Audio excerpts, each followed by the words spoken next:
Howdy guys, this is Shane. I've owned a Panasonic Lumix FZ2500, which is also called the 2000 now, for about 6 to 8 months, something like that.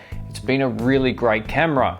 Today I'm going to talk you through some of the pros and cons of what I think about this camera, why I purchased it, and how you can expect it to work in comparison to not only the GH5 but also the G85, which I'm shooting with right now on this camera.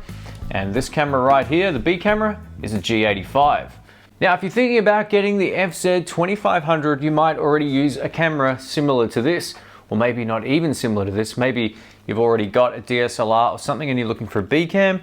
But odds are if you're upgrading, and I put that in quotations, from something like this to something like this, you're absolutely going to notice a massive increase in picture quality. Now, there's nothing wrong with the picture quality on this Handycam, but there's something to be said about the colors on a Panasonic camera, as well as how sharp the image looks. I had a chance last year to shoot with one of these before I owned it, and with one of these on the same shoot, and the picture with this was just spectacular. So it was a no-brainer for me to come back and go, you know what, I really want to get one of these. After seeing it in a split screen comparison between this and the Sony, there was no comparison in my mind.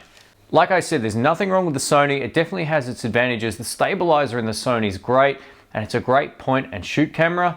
Just some of the things you can do with the Panasonic, just leave it for dead. And like I said, its sharpness and crispness in its image is way, way better in my opinion. So it's up to you which one you like the best.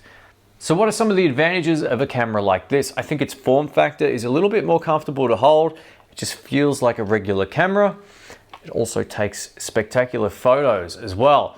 Now, I gotta say, the still images that this can capture is also really good, but nothing quite like this. This is a whole other level. The zoom in here is fantastic as well.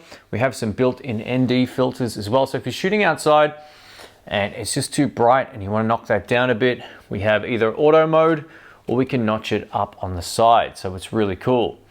So there's three things about this that might not be for everyone. One is the weight. It's actually quite heavy. The second thing is, take a look at that lens. It's massive. It absolutely extends pretty far.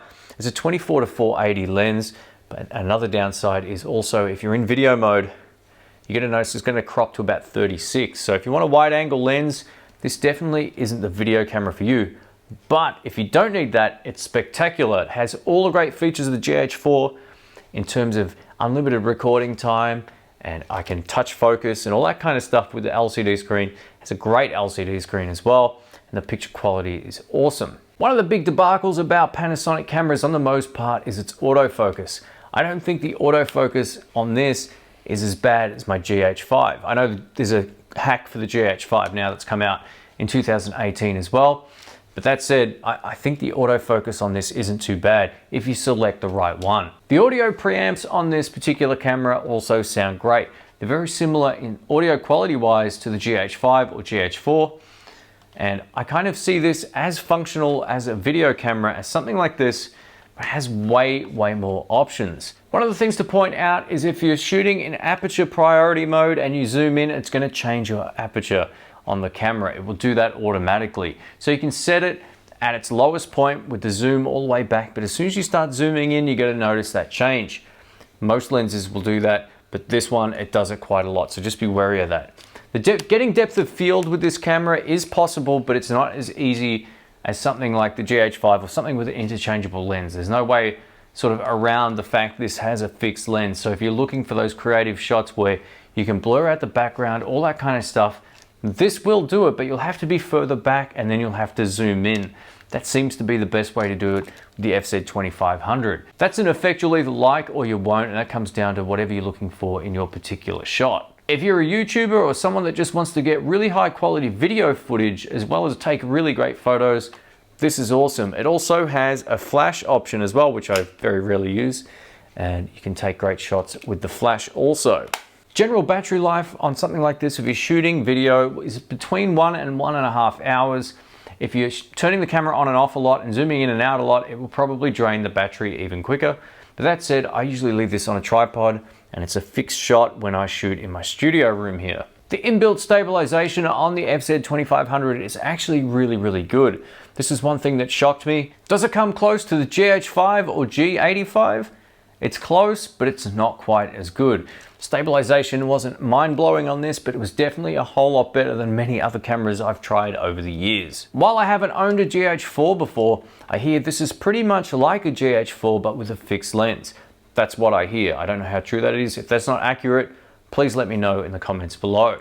One of the things I should point out though, owning a GH5, is the fact that I've got the touch focus set up the same way. And I'll show you some B-roll clips of this. So I can have it on manual focus, touch the screen, and it will instantly lock on whatever I touch it on. It's a really great feature, and I have all my cameras set up this way, and it's a really, really reliable way of shooting.